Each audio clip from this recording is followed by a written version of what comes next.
God is good, and with each day that passes brings us a day closer to the launch of Pantheon Rise of the Fallen. This is the Nathan NAPALM channel, and if you're new, please consider subscribing, especially if you're interested in Pantheon related content, RPGs, JRPGs, old school MMOs, because that's what we cover here at the Nathan NAPALM channel. Now let's get right to it. Today I want to talk about you having time to play Pantheon Rise of the Fallen. Now, if there's anything I hear often, it's the fact that people think they won't have time to enjoy Pantheon Rise of the Fallen because of their jobs, because of their family, because of whatever it may be. Regardless of your schedule, regardless of how much time you have, if you have 1 hour to dedicate per day or more, or if you even just say that you have one particular day that you can invest 4 to 8 hours and that's it for the week. If you have that minimum amount of time that you can dedicate to a game, then I can convince you that you will have time to play Pantheon Rise of the Fallen. Now, I want to start this off by playing this clip from Brad McQuaid from this interview. But there is a reality, and that is a lot of people have grown up, they've got responsibilities now, spouses, jobs, etc. So a lot of the, the needless repetition, too much grinding, sitting there for hours, working on your factions, and then we're trying to keep the sessions basically shorter. So yeah, you can sit there and play as long as you want, but the way we're setting up the world, populating it, setting up the quests, we're targeting about around a 2-hour session so that a person can still log on with his friends, play a couple hours, and have a sense of accomplishment, achieve something, progress their character, get some item they needed, and it doesn't have to be, the 6, 8, 10 hour crazy session, because it's just not really compatible with people's lives anymore. They've got responsibilities. Right. So if we can bring back that magic without, the tedium or the excessive time and the excessive grind, I think that's the way to go. Bring in the genre forward and that's what we're interested in. Now, some of you may hear that and actually get scared. You hear it and you're like, whoa, that sounds like it's not going to be too in-depth, or it's not going to be the experience that I expected it to be. But we're going to get to that in a minute. I know some of you may hear it and that's refreshing, and you're like, thank God, I need to have less time grinding and things like that, and more time just getting to the meat of what I love about the old genre, because I don't have time for that anymore. On the other hand, there's going to be a lot of people who hear that and they say, oh my gosh, I wanted a time sink. I wanted a game that took a long time. I wanted a game that was all about the journey. And that's okay. It's going to be that too. Here's the deal. What he's referring to, and it gets confused a lot of the times, and I can prove that what I'm about to say is true, and I'll get to that in a minute.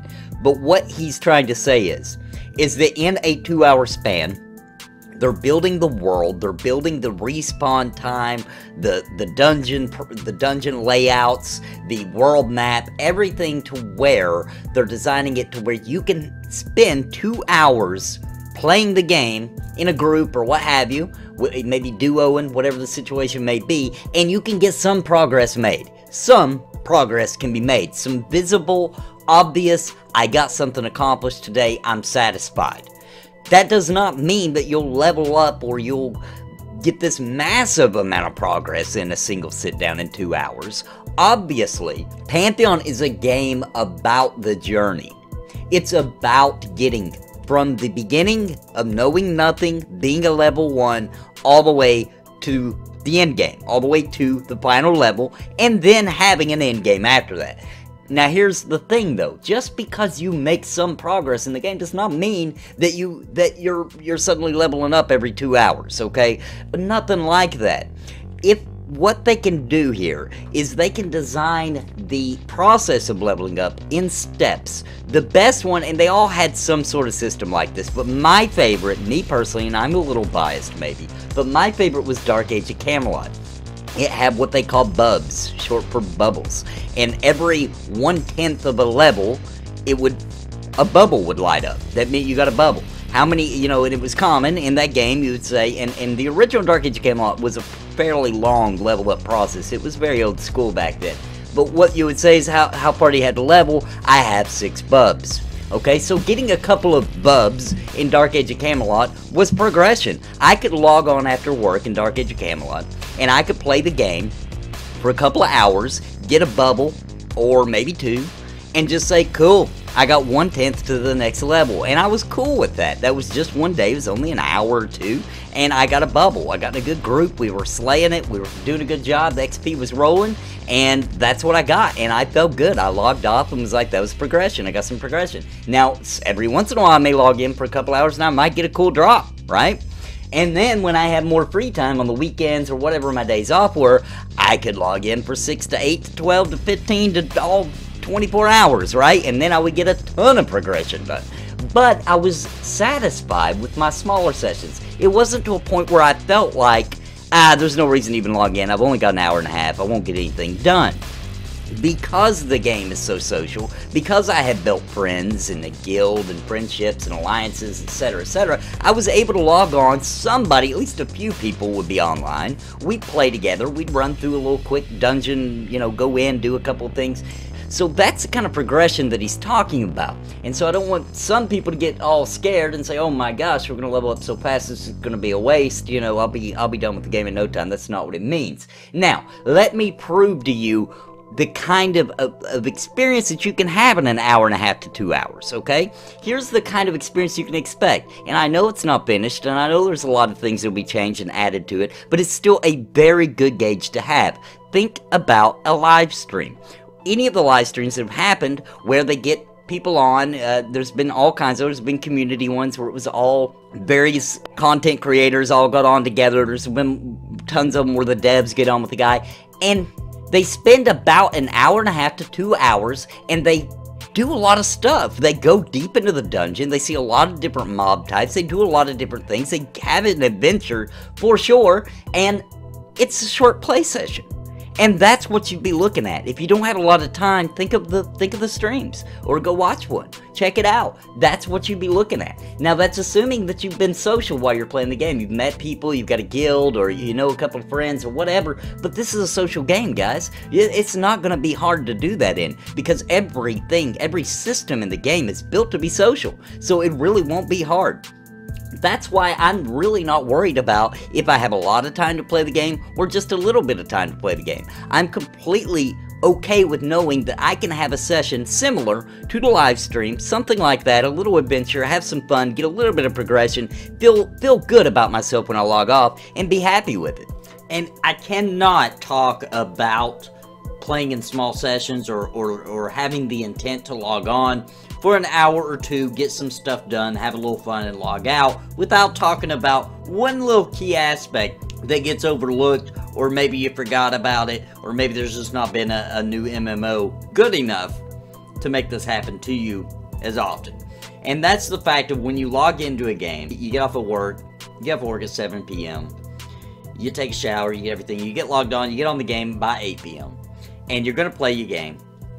And you get your group together, you go and you start having fun, you're hanging out with people, a couple other your friends log on, they join the group, you're all having fun together, and you have planned to get off of the game, to log out by 10:30. That was your initial goal. However, the game was fantastic. You were having a good time. You start thinking things like, you know, this is a really good group, we're really getting a lot done, there's a lot of progress being made, I'm having fun, I don't want to log out, I can lose a couple hours of sleep, I'll be fine. And next thing you know, it's midnight, it's 1 o'clock in the morning, it's 2 o'clock in the morning. You're like, okay, now I gotta go, I gotta get some sleep. You log out of the game, and you get your little 4 or 5 hours of sleep, you go to work. And you're fine. It's fine. You have fun. It was a good time. Maybe you'll go to bed a little earlier when you get home. Maybe you won't. Maybe you'll do it again. Maybe that will happen continuously. But I want to mention this because it always seems like you don't have time for something you love, right? It always feels like you don't have time for your hobby. But once you start doing it, once you get invested, once things start happening, you make time, guys. You make time. It's gonna be okay. If this is the game for you, if you long after this old social kind of MMORPG, don't miss out on Pantheon Rise of Fallen because you don't think you have time. We always think we don't have time for anything. We make time for things that we love. And guys, you'll make time for Pantheon Rise of the Fallen. It's gonna be that good, okay? So that's pretty much all I want to say. I don't want this video to go on too long. I hope you enjoyed it. Please consider subscribing to the Nathan NAPALM channel if you're not already subscribed. And also, guys, I'm trying to grow the channel. I'm trying to reach more people about Pantheon Rise of the Fallen. This is a great video to show your friends and family, especially if that is their concern. And I know that is a big concern for a lot of people. I don't have time. People don't have time. I've grown up. Things have happened. Guys, I know that we've had a long drought with MMOs. I know that we have of a really good, solid MMO. But I'm sure there's some game that you've got invested in, that you've enjoyed, that you've had fun with. It could be a single-player game, could be a CRPG, a JRPG, whatever it may be, and you found many hours to pour into that game. Now imagine getting the game you've wanted, the game that you've been pining for. Just think of it. But guys, what I wanted to say though, I'm real bad about getting off subject. What I'm trying to say here is, if you could please share this video, share it on your social media, and help the channel grow. Help me reach more people to talk about Pantheon Rise of the Fallen, to get them interested, to get them into the game, to let them know about it, that it's coming, the features it has, etc. Because I do make my channel, as much as I can, a huge resource of Pantheon knowledge for you, for others, to learn, to get involved, and to be a part of our community. Thank you so much for watching my content, and thank you so much for subscribing to my channel. This is the Nathan NAPALM. God bless, and happy gaming. Please listen to what I say. I've been making videos all day. My friends all say I'm gay. It's a video buffet. You can even hit replay. But please just subscribe. I can't even describe being part of my tribe. I'll even offer you a prize. But just please just subscribe and hit the bell notification too.